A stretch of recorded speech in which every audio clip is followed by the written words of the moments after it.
दोस्ती कहा जाता है कि दोस्ती दुनिया का सबसे अनमोल खजाना है। यह जिसके पास हो उसे दुनिया की कोई ताकत हरा नहीं सकती।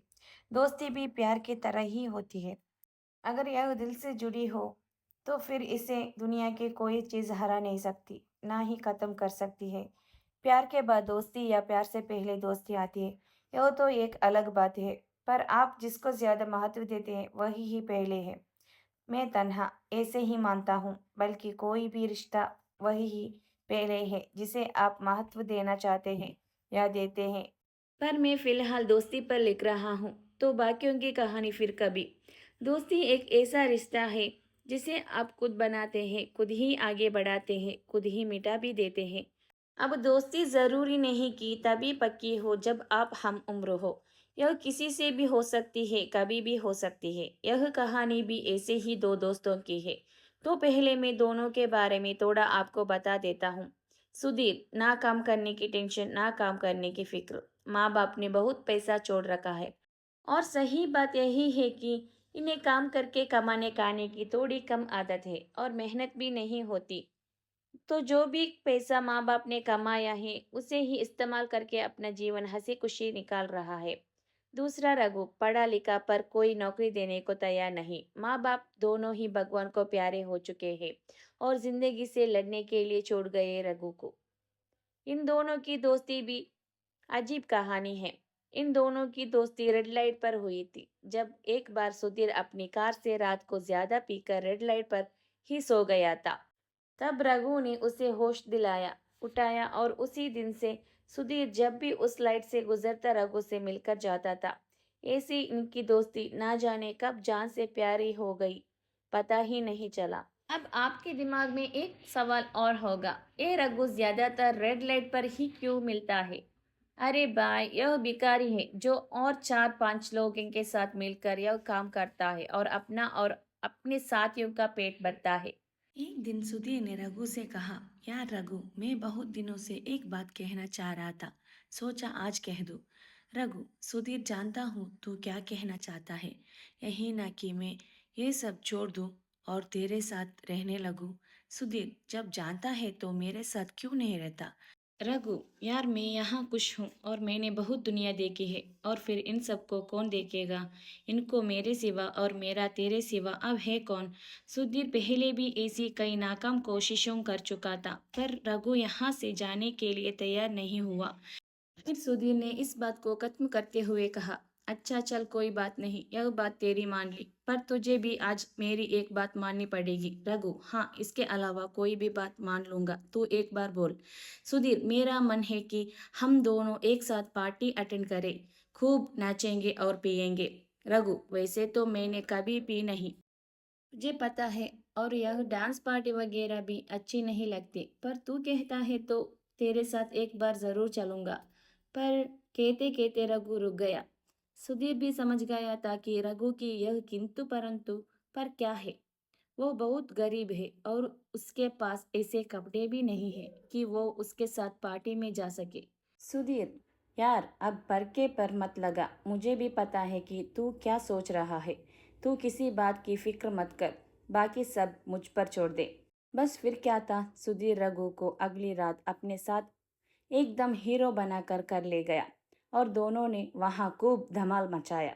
रघु ने भी सुधीर के कहने पर थोड़ी पी ली थी और बहक गया था, पर दोनों ने खूब मस्ती की, खूब नाचे। और फिर सुधीर रघु से बोला, चल यार, आज तू मेरे घर चल, वहीं सो जाना।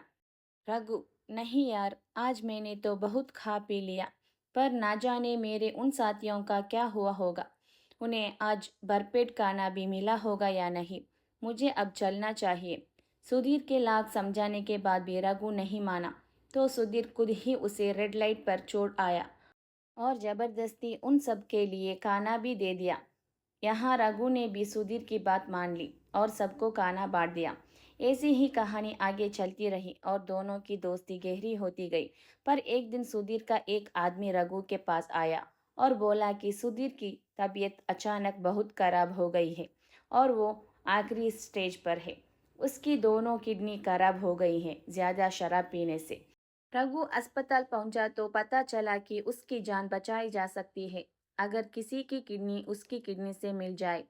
रघु के टेस्ट कराने के बाद पता चला कि रघु की किडनी सुधीर की किडनी से मिल रही है और रघु सुधीर के लिए जीवन दान बन सकता है। डॉक्टर से बात करके रघु ने ऑपरेशन की डेट ले ली और सुधीर से मिलने उसके रूम में गया। सुधीर, यार मैं तुझे ही याद कर रहा था। सोचा अगर तुझसे मिले बिना मर गया तो मेरी आत्मा को शांति नहीं मिलेगी। रघु, अब तू ज्यादा मत बोल। तुझे डॉक्टर्स ने कम बात करने के लिए बोला है और तुझे कुछ नहीं होगा। मैं हूं ना तेरे साथ। तू बिल्कुल भी चिंता मत कर, सब ठीक हो जाएगा। सुधीर, अब कुछ ठीक नहीं होने वाला यार। बहुत देर हो गई। देख कुदरत का खेल, तू इतना पढ़ा लिखा होकर भी क्या कर रहा है और मेरे पास सब कुछ होने के बाद भी मैंने कुछ नहीं किया। रघु, यह सब जाने दे यार और अपना ध्यान रख। तुझे कुछ नहीं होगा। सुधीर, तू आ गया, मुझे चैन मिल गया। मुझे तुम्हें कुछ देना है। उसने अपने तकिए के नीचे से एक लिफाफा निकाला और रघु को दिया। यह रख लो, यह तुम्हारे लिए है। रघु, नहीं, मैं यह नहीं लूंगा। सुधीर, जानता हूँ कि तुम बहुत खुददार हो, इसीलिए पैसे नहीं दे रहा। पढ़ लेना, कुछ लिखा है तुम्हारे लिए। रघु, ठीक है, रख लेता हूँ। अब तुम आराम करो। यह सब कहकर सुधीर को सुलाकर वहां से निकल जाता है। निकलते निकलते रघु को बहुत देर हो जाती है। उधर जाकर पता लगता है कि आज रेड लाइट पर रह रहे लोगों को पुलिस ने निकाल भगाया है और आज उनको खाना भी नसीब नहीं हुआ। यह बात रघु को हिलाकर रख देती है और रघु सोच में पड़ जाता है कि अगर एक दिन में इन लोगों का यह हाल हुआ है तो अगर मैंने ऑपरेशन कराया तो ये सब तो भूखे ही मर जाएंगे। रघु अपने दिल पर पत्थर रख लेता है और ऑपरेशन वाली डेट पर नहीं जाता और 2-3 दिन बाद उसे पता लगता है कि सुधीर ने अपनी अंतिम सांस ले ली। सुधीर का अंतिम संस्कार हो जाता है पर रघु वहां भी नहीं जाता क्योंकि अब रघु भी टूट चुका था और रो रो कर उसका भी बुरा हाल था। कुछ दिन बाद रघु को उसके दिए लिफाफे की याद आती है। वो उसकी अंतिम निशानी समझकर उसे खोलता है और पढ़ता है। कैसा है मेरा खुदा दोस्त, मैं जानता हूँ कि तू मुझे बहुत प्यार करता है और ना जाने क्यों मुझे ऐसा लग रहा है कि तेरी किडनी मेरी किडनी से मिल जाएगी और तू अपनी किडनी मुझे दिए बिना नहीं रहेगा। पर यार तेरे पीछे से इन सब का ख्याल कौन रखेगा? ऑपरेशन के बाद 2 महीने तक बिस्तर से उठ नहीं पाएगा। मैंने तो अपनी मौत खुद बुलाई है। तू ऐसा ना करे इसलिए मैं आज ही खुद को खत्म कर रहा हूँ और यह पेपर लेकर तुम इस कंपनी के मैनेजर से मिल लेना। ये कंपनी मैंने गरीब लोगों के लिए बनाई है जो यहाँ मेहनत करके काम करके अपना जीवन आगे चला सके और जिसको अब तुझे ही संभालना है और हो सके तो इस कंपनी में हर ज़रूरत वाले आदमी को काम देना और इसे बहुत बड़ी कंपनी बनाना। मैं भी पागल हूँ, ये तो तू कर ही लेगा। बस एक गुजारिश है कि मुझे जलाने से पहले मुझे एक बार गले लगा लेना। अच्छा दोस्त, अलविदा, चलता हूँ।